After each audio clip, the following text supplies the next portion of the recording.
Thanks for staying with us. So, June 24th, the world woke up to a horrendous story of Africans that were massacred at the Melilla border, preventing them from entering and immigrating into Spain. Now, this story went on social media.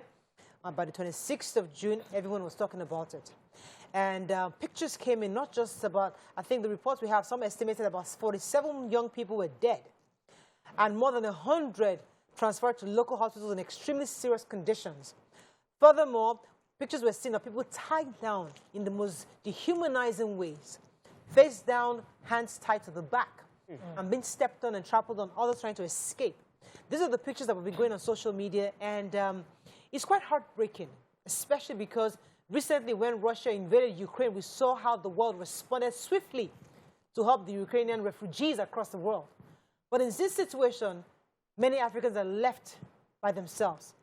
And we wonder, what is the world turning into?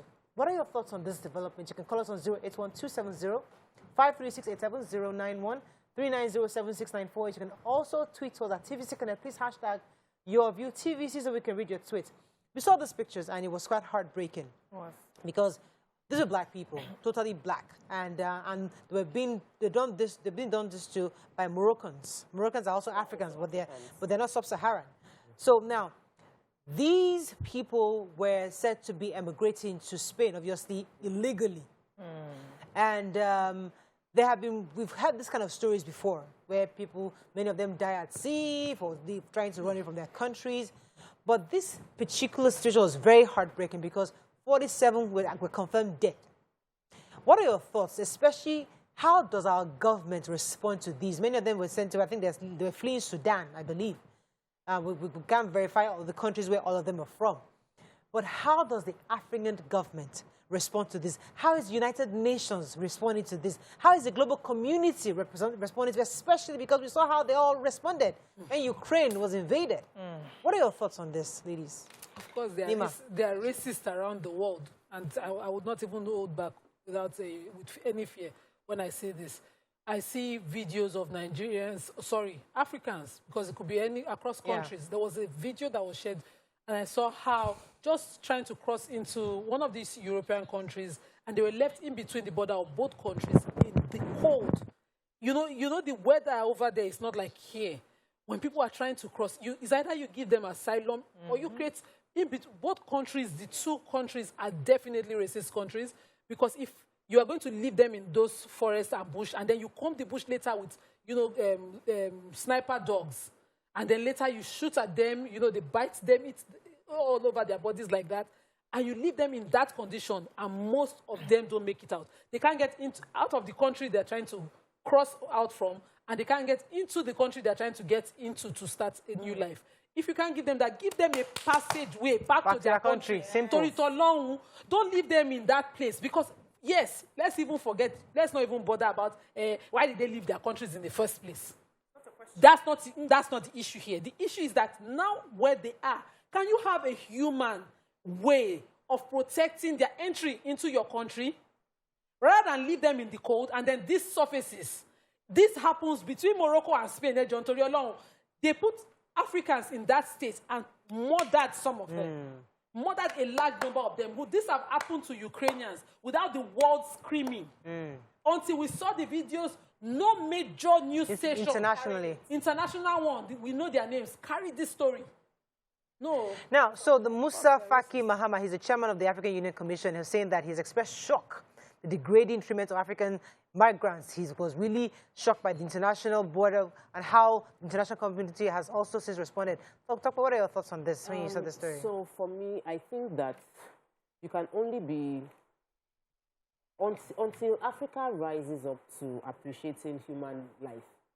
It is the reason the world surrounded Ukraine was because the Ukrainians themselves had treated themselves with dignity. It's our fault now. No, it's really at the end of the day. So what are our leaders doing? See, what are our leaders doing? Do they have the power to do anything? Exactly. It is how you treat yourself. It's how you carry yourself. It's what you say. You don't have a mouth.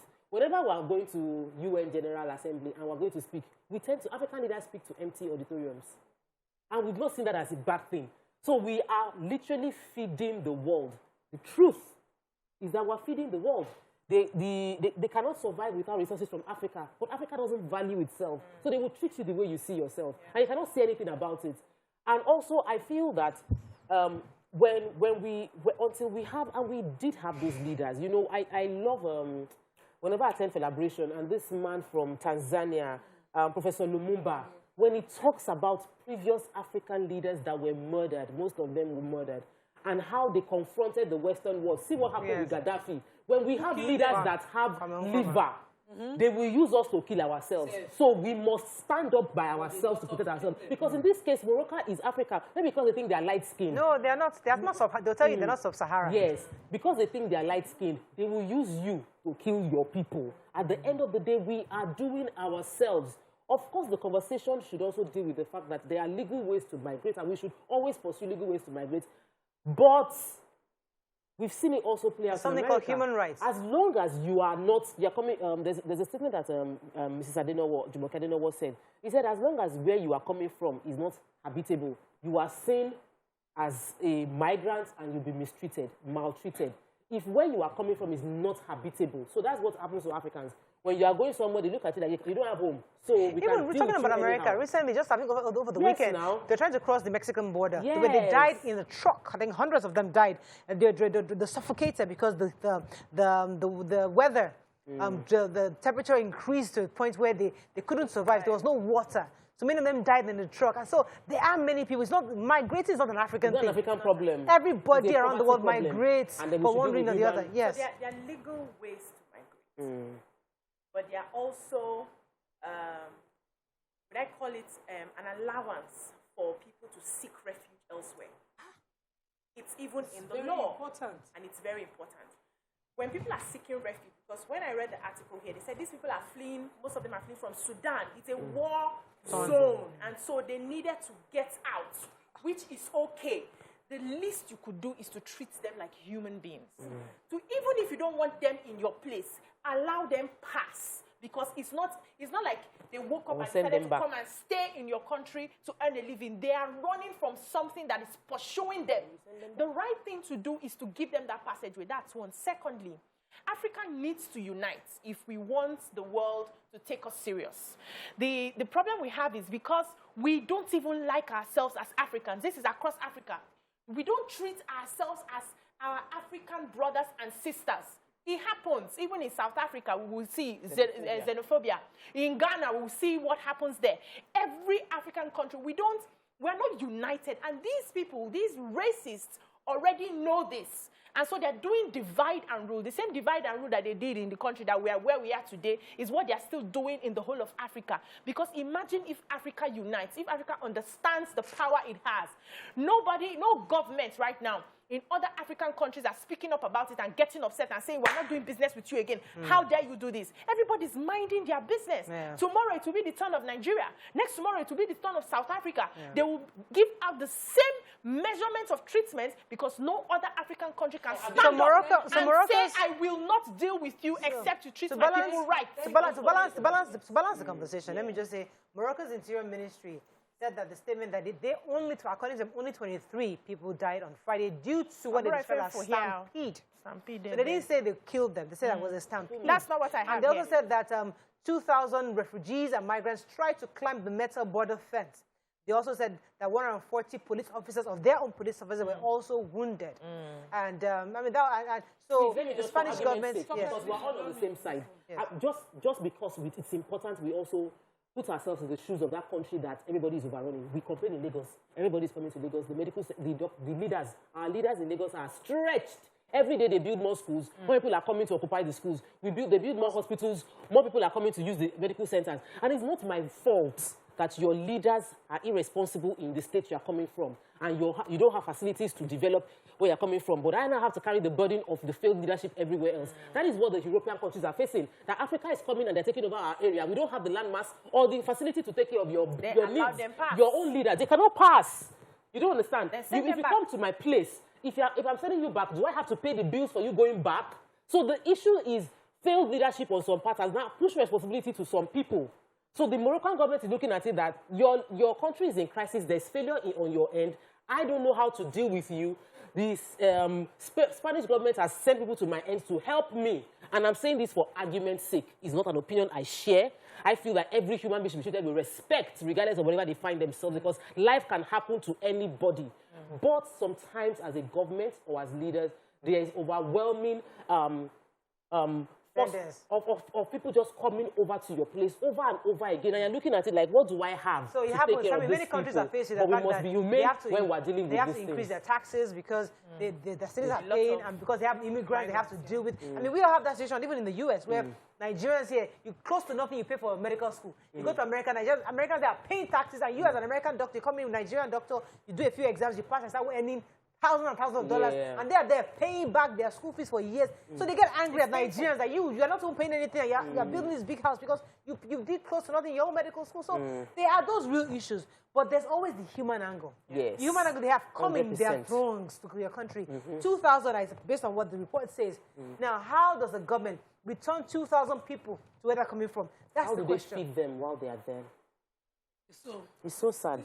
There are solutions that, when you sit down and you want to be deliberate about that human face that you talk about, then you will find those solutions. Imagine Morocco and Spain, knowing that the transit country to their country have, this immigration laws that are lax, are going to allow the people come in, and talk to those countries so that as much as possible, you restrict them to closer home. Or you do what the UK does, put them on a plane and send back to their countries. And find a way for the cost, because the UN is not for only white people. When BC talked about South Africa, we know how it is a different treatment when the skin color changes in South Africa. Before. It is a different treatment, and we cannot sit here. When we talk about racism, and we want to talk about that issue, we then raise other issues that are core distractions from this issue that is bedeviling the world. When we sit here, we need it must be balanced. All balance. Allow yourself not to be balanced and be extremely against this issue of racism. We are against it, but we must be balanced. Don't create a balance. Sometimes you need to create a balance.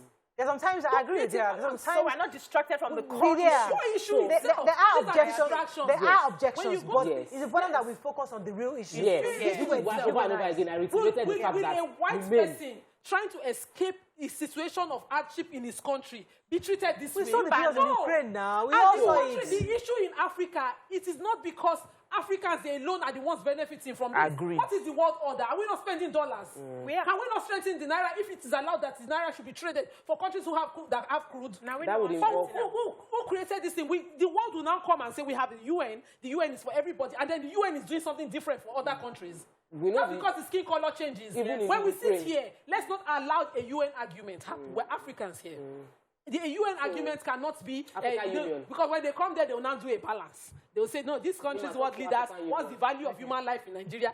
In every country, they are killing people. Is it the same treatment for those people when they decide to leave? The rule in Islam is that when a person faces hardship in the country, in the state of place where they are, that's why people moved from Mecca to Medina and they were not killed. Africa, as a continent, at that time in those days, created home and accommodated people from other countries.